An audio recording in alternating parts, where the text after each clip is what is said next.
ಉದ್ಯಮ ಕ್ಷೇತ್ರದ ಮತ್ತೊಬ್ಬ ಸಾಧಕರು Shrimati Vasantha Satish, general manager, telecom employees and others housing society, Bengaluru.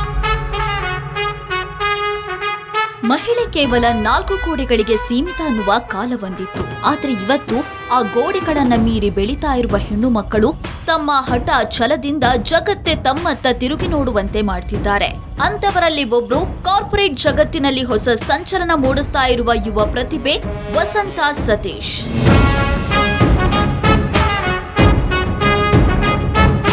Telecom ಉದ್ಯೋಗಿಗಳು ಮತ್ತು ವಸತಿ ಕಲ್ಯಾಣ ಟ್ರಸ್ಟ್ನಲ್ಲಿ ಜನರಲ್ ಮ್ಯಾನೇಜರ್ ಆಗಿ ಕಾರ್ಯನಿರ್ವಹಿಸ್ತಾ ಇರುವ ಇವರು ಭವಿಷ್ಯದ ನಾಯಕತ್ವಕ್ಕೆ ಒಂದು ಅತ್ಯುತ್ತಮ ಉದಾಹರಣೆ.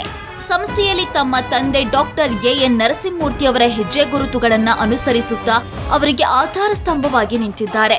ಮಾರಾಟದ ಬೆಳವಣಿಗೆಯಿಂದ ಹಿಡಿದು ಕಾರ್ಯತಂತ್ರದ ಯೋಜನೆ ಹಾಗೂ ಮಾರ್ಕೆಟಿಂಗ್ ಉಪಕ್ರಮಗಳ ಅನುಷ್ಠಾನದವರೆಗೆ ಸಂಸ್ಥೆಯ ಪ್ರತಿಯೊಂದು ವ್ಯವಹಾರ ಕಾರ್ಯಾಚರಣೆಯ ನೇತೃತ್ವ ಇವರದ್ದೇ.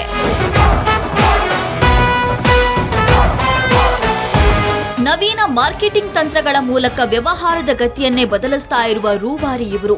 ಬ್ರಾಂಡಿಂಗ್ ಮತ್ತು ಡಿಜಿಟಲ್ ಮಾರ್ಕೆಟಿಂಗ್ನಲ್ಲಿ ವಸಂತ ಅವರದ್ದು ಎತ್ತಿದ ಕೈ. ಗ್ರಾಹಕರೊಂದಿಗೆ ಅತ್ಯುತ್ತಮ ಬಾಂಧವ್ಯ ಬೆಳೆಸೋದರ ಜೊತೆಗೆ ದಕ್ಷಿಣ ಭಾರತದ ಅತಿ ದೊಡ್ಡ ಪ್ರಾಪರ್ಟಿ ಶೋನಂತಹ ಬೃಹತ್ ಎಕ್ಸ್ಪೋ ಈವೆಂಟ್ಗಳನ್ನು ಅತ್ಯಂತ ಯಶಸ್ವಿಯಾಗಿ ಸಂಘಟಿಸುವಲ್ಲಿ ಇವರ ಪಾತ್ರ ಪ್ರಮುಖವಾದದ್ದು. ಇಷ್ಟೇ ಅಲ್ಲ, ಸಿಬ್ಬಂದಿಯ ಕಾರ್ಯಕ್ಷಮತೆ ಹೆಚ್ಚಿಸಲು ಸ್ವತಃ ತಾವೇ ನಿಂತು ಸೇಲ್ಸ್ ಪಿಚ್ ತರಬೇತಿ ನೀಡುವ ಮೂಲಕ ತಂಡವನ್ನ ಮುನ್ನಡೆಸುತ್ತಿದ್ದಾರೆ.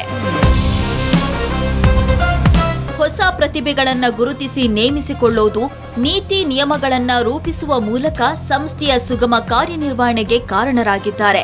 ವಸಂತ ಸತೀಶ್ ಕೇವಲ ಕನಸು ಕಾಣುವವರಲ್ಲ, ಆ ಕನಸುಗಳನ್ನ ಸಾಕಾರಗೊಳಿಸುವ ನಾಯಕಿ. ಇವರಿಗೆ ಏಷ್ಯಾನೆಟ್, ಸುವರ್ಣ ನ್ಯೂಸ್ ಮತ್ತು ಕನ್ನಡಪ್ರಭ ವತಿಯಿಂದ 2026ನೇ ಸಾಲಿನ ಸುವರ್ಣ ಸಾಧಕಿ ಪ್ರಶಸ್ತಿ ನೀಡಿ ಗೌರವಿಸಲಾಗುತ್ತಿದೆ.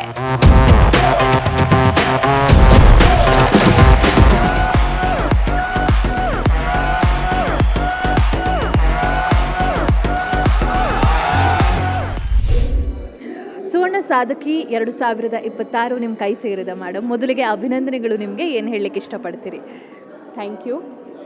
ಈ ಸುವರ್ಣ ನ್ಯೂಸ್ ಮತ್ತು ಕನ್ನಡಪ್ರಭ ಏನು ಈ ಆರ್ಗನೈಸ್ ಮಾಡಿದ್ದಾರೆ, ಹೆಣ್ಣು ಮಕ್ಕಳಿಗೋಸ್ಕರ ಅಂತ ಸಾಧಕಿ ಒಂದು ಪ್ರಶಸ್ತಿನ ಕೊಡ್ತಿದ್ದಾರೆ. ತುಂಬ ಖುಷಿಯಾಗಿದೆ. ಅದರಲ್ಲಿ ನಾನು ಕೂಡ ನಾಮಿನೇಟ್ ಆಗಿದ್ದೀನಿ ಅಂತ.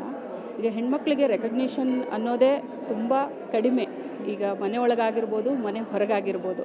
ಬಟ್ ಅದನ್ನೆಲ್ಲ ಮೀರಿ ಗುಬ್ಬಿಯಂತೆ ಇರುವಂಥ ಪ್ರತಿಭೆಗಳನ್ನು, ಅವರು ಸಾಧನೆ ಮಾಡ್ತಿರೋದನ್ನು ಅವ್ರನ್ನ ಹೊರಗಡೆ ಕರ್ಕೊಂಡು ಬಂದು ಒಂದು ಪ್ರೋತ್ಸಾಹ ಕೊಟ್ಟು ಅವಾರ್ಡ್ ಕೊಟ್ಟಿರೋ ನಮ್ಮ ಸುವರ್ಣ ಮತ್ತು ಕನ್ನಡಪ್ರಭ ಅವರಿಗೆ ನನ್ನ ಹೃದಯಪೂರ್ವಕ ವಂದನೆಗಳು.